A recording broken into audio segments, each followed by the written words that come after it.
इसे आवाज दी है विनोद कुमार जोशी ने।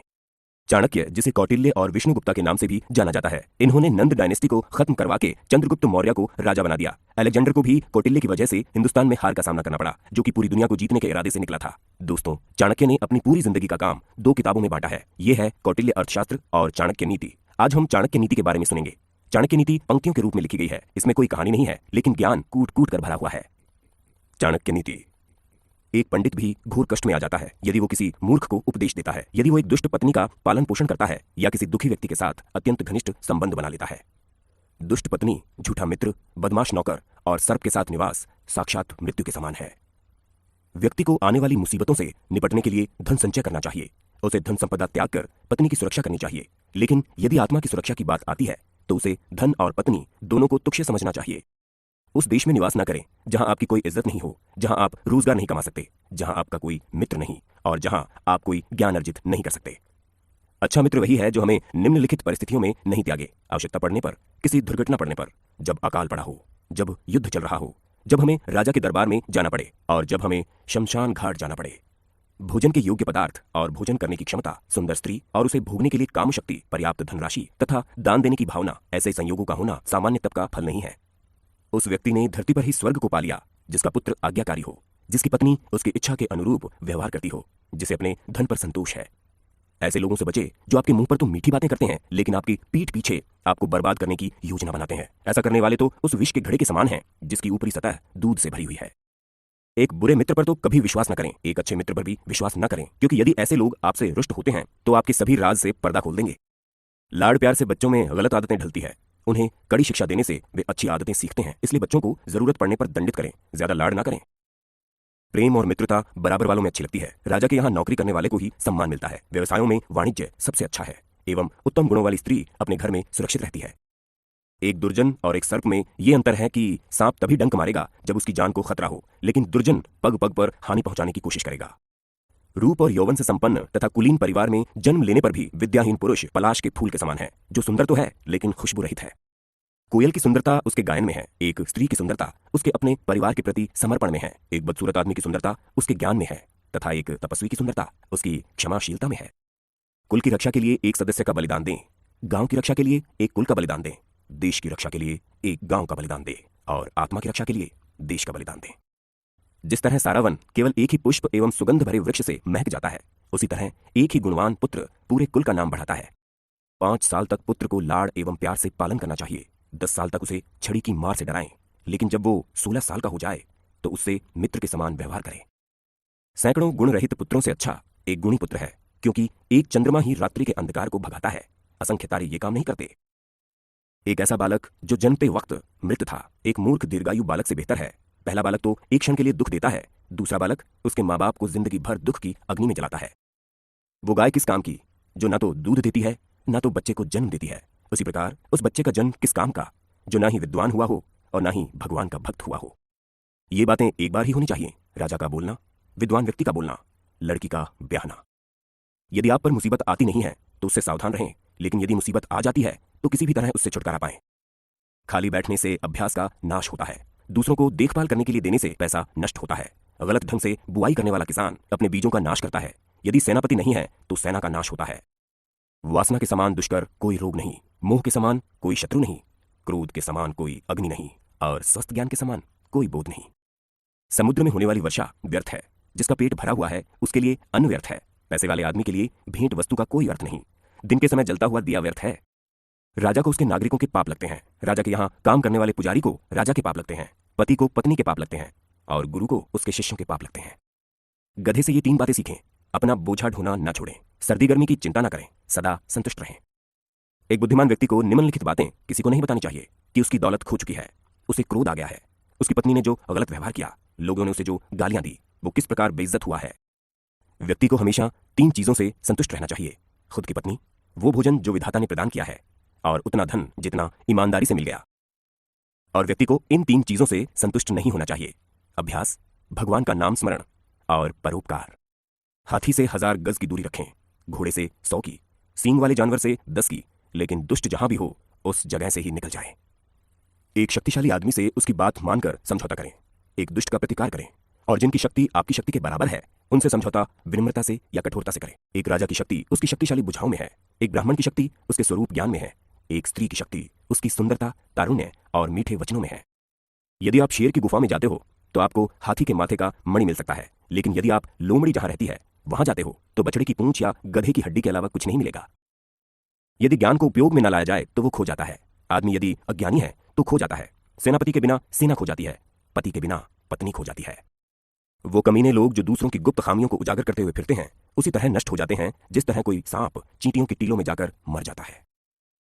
इन सातों को जगा दें यदि वो सो गए हैं। विद्यार्थी, सेवक, पथिक, भूखा आदमी, डरा हुआ आदमी, खजाने का रक्षक और खजांची। इन सातों को नींद से कभी नहीं जगाना चाहिए। सांप, राजा, बाघ, डंक करने वाला कीड़ा, छोटा बच्चा, दूसरों का कुत्ता और मूर्ख। सुबह उठकर दिन भर जो दांव आप लगाने वाले हैं उसके बारे में सोचें। दोपहर को अपनी मां को याद करें, रात को चोरों को ना भूलें। आपको इंद्र के समान वैभव प्राप्त होगा यदि आप अपने भगवान के गले की माला अपने हाथों से बनाएं, अपने भगवान के लिए चंदन अपने हाथों से घिसे और अपने हाथों से पवित्र ग्रंथों को लिखें। जिसे अपनी कोई अक्ल नहीं उसकी शास्त्र क्या भलाई करेंगे। एक अंधा आदमी आईने का क्या करेगा। अपने निकट संबंधियों का अपमान करने से जान जाती है, दूसरों का अपमान करने से दौलत जाती है, राजा का अपमान करने से सब कुछ जाता है और एक ब्राह्मण का अपमान करने से कुल का नाश हो जाता है। जिसके पास में विद्या है वो शक्तिशाली है। निर्बुद्ध पुरुष के पास क्या शक्ति हो सकती है। एक छोटा खरगोश भी चतुराई से मदमस्त हाथी को तालाब में गिरा देता है। जो घर गृहस्थी के काम में लगा रहता है वो कभी ज्ञान प्राप्त नहीं कर सकता। मांस खाने वाले के हृदय में दया नहीं हो सकती। लोभी व्यक्ति कभी सत्य भाषण नहीं कर सकता और एक शिकारी में कभी शुद्धता नहीं हो सकती। एक विद्यार्थी पूर्ण रूप से निम्नलिखित बातों का त्याग करे। काम, क्रोध, लोभ, स्वादिष्ट भोजन की अपेक्षा, शरीर का श्रृंगार, अत्यधिक जिज्ञासा, अधिक निद्रा, शरीर निर्वाह के लिए अत्यधिक प्रयास।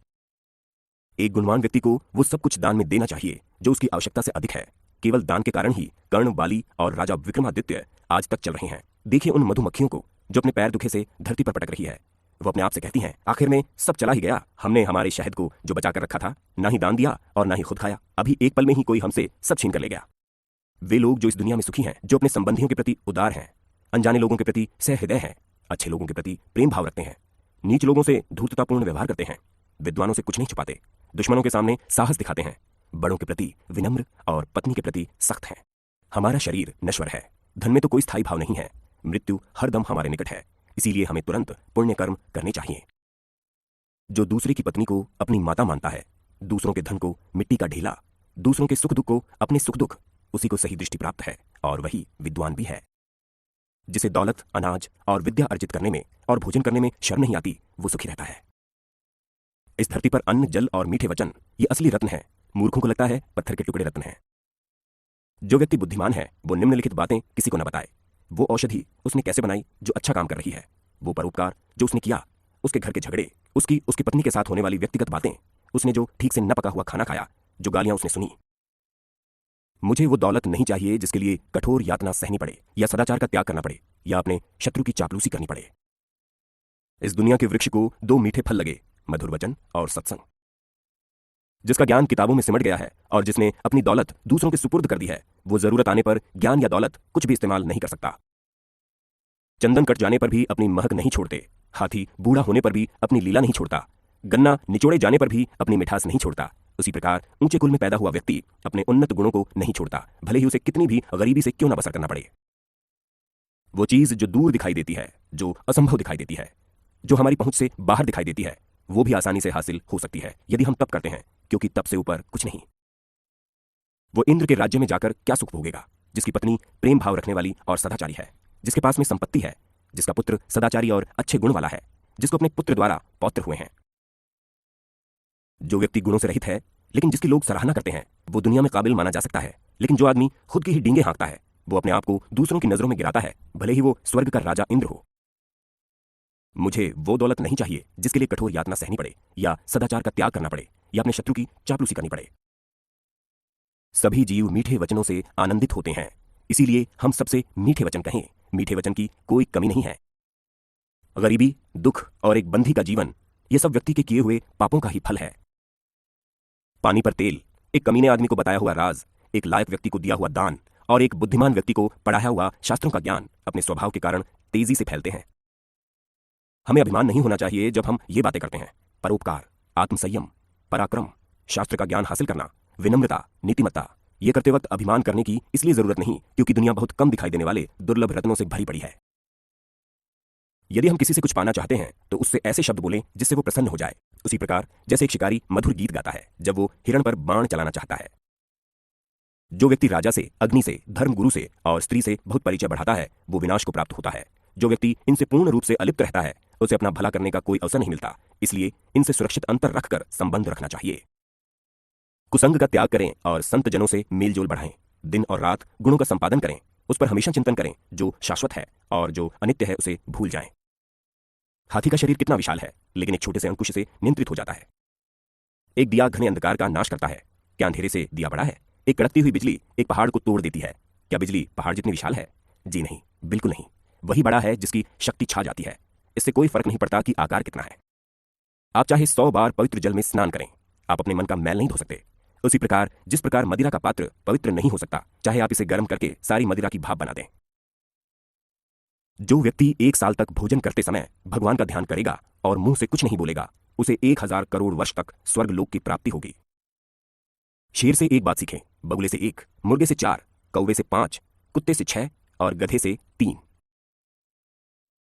शेर से यह बढ़िया बात सीखें कि आप जो भी करना चाहते हैं वो एक दिली हो और जबरदस्त प्रयास से करो। बुद्धिमान व्यक्ति अपने इंद्रियों को बगुले की तरह वश में करते हुए अपने लक्ष्य को जगह, समय और योग्यता का पूरा ध्यान रखते हुए पूर्ण करें। मुर्गे से 4 बातें सीख लीजिए। सही समय पर उठें, निडर बने और लड़ें, संपत्ति का रिश्तेदारों से उचित बंटवारा करें, अपने कष्ट से अपना रोजगार प्राप्त करें। कौवे से ये 5 बातें सीख लीजिए। अपनी पत्नी के साथ एकांत में प्रणय करें, निडरता, उपयोगी वस्तुओं का संचय करें, सभी ओर दृष्टि घुमाएं, दूसरों पर आसानी से विश्वास न करें। कुत्ते से ये बातें सीख लीजिए। बहुत भूख हो पर खाने को कुछ न मिले या कम मिले तो भी संतोष करें, गहरी नींद में हो तो भी क्षण में उठ जाएं, अपने स्वामी के प्रति बेहिचक ईमानदारी रखें, निडरता। गधे से ये 3 बातें सीखें। अपना बोझा ढोना ना छोड़ें, सर्दी गर्मी की चिंता ना करें, सदा संतुष्ट रहें। जो व्यक्ति इन 20 गुणों पर अमल करेगा वो जो भी करेगा सफल होगा। दोस्तों, उम्मीद है आपको चाणक्य नीति से बहुत कुछ नया सीखने को मिला होगा। अब हमें इजाजत दीजिए। बहुत बहुत धन्यवाद। जय हिंद।